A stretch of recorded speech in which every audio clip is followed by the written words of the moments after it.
story about what happens at an apple orchard. That's where they grow apples. Raise your hand if you've ever visited an apple orchard. I'm going to one. I'm going to one. Have you ever picked an apple off of a tree? Yeah, Some I of you? think so. Okay. This story is called A Day at the Apple Orchard. Oh, look how happy those kids are. They're sitting on a tractor. We got it right up. But snap her right and tell her. Stop squeaking. Before we go into the orchard, we learn how apples are grown. It has taken many months for them to grow and ripen. Just like all living things, apples need the right amount of rain and sun to be healthy. Do you guys need to have water? Yeah. Yeah? Do you guys need to go out in the sunlight to feel good? Yeah. Do you guys need to eat healthy food? Yeah. Yeah, so do apples. The life of an apple begins in spring. During the winter months, the tree doesn't grow or change. This stage is called dormancy. They're kind of sleeping. Show me how you would be if you were a sleeping tree. Just dormant. Good job. My trees at my Warm house. weather awakens the tree and it begins a new cycle of growth. So when the sun comes out and it's bright and warm, the tree decides to wake up. Show me how you'd wake up, sleeping trees. Leaves push out from the tiny buds. 5-petal blossoms grow in beautiful shades of pink or white. So first we have our bud, and then leaves come out, and then the petals and flowers come out.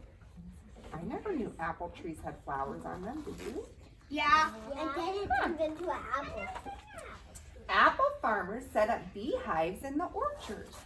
When a honeybee lands on an apple blossom, it sips the sweet nectar. Tiny grains of pollen sticks to its legs.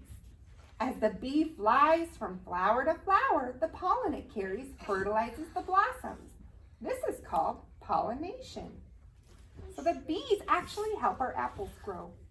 Makes me kind of like those bees. How You about need bees to survive in your land. Bees are very, very helpful. And bees sting you. They can sting us, but they help us a lot more than they sting us, right? If you mess with them, they sting. As spring turns into summer, the flower petals fall from the trees. I see the bees. On the branches, they begin to grow. They will become apples. All summer long, the apples get bigger and bigger. As autumn approaches, autumn, that's a big word. Does anybody know what autumn means? Fall. Yep, so as fall approaches, Right now. that's what we're in now. The apples start to ripen. They turn from green to red. Some types of apples, like Granny Smith, stay green. Others, such as Golden Delicious, turn yellow. So we had a Granny Smith apple today and a Golden Delicious apple. By late summer or early fall, the apples are all ripe. It's harvest time.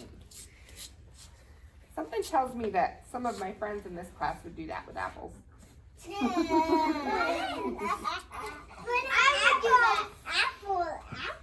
We pick up our basket and get ready for a tractor ride. The tractor takes us to the orchard. We're picking Empire apples today because they are the ripest. Raise your hand if you've ever been on a tractor ride. I have a tractor at my home. Is it really smooth when you ride on a tractor, or is it pretty bumpy? Yeah, bumpy. Is it pretty bumpy? Before we start, we learn the best way to pick an apple. Oh, I didn't know there was a good way to pick and a not so good. I always thought you just pulled it down. Let's see what the best way to pick an apple is. Instead of pulling it off the tree, we must turn the eye. That's the bottom part of the apple. See, we'll have to look when we have snack. I have some apples over there we can look at. So we must turn the eye to the sky and tug gently. We want to make sure that the bud is not damaged for next year.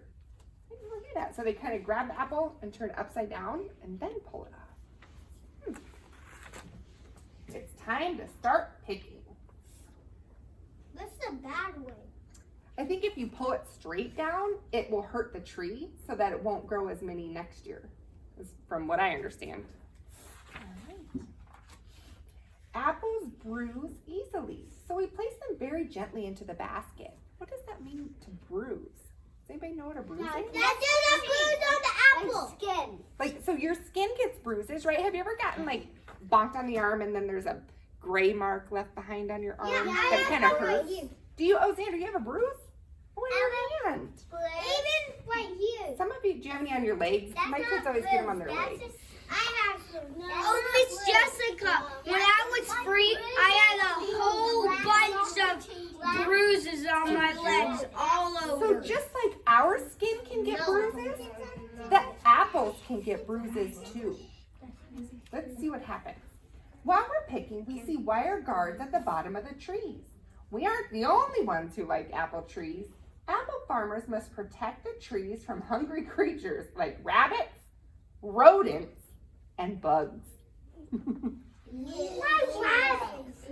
I think rabbits want to eat the apples just like we do.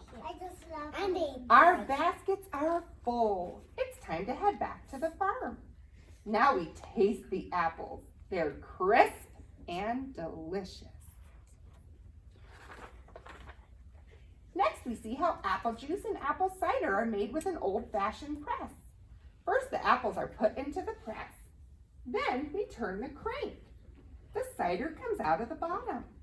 You guys see the apple cider coming out? It's so dark outside. Is it dark in I there? would.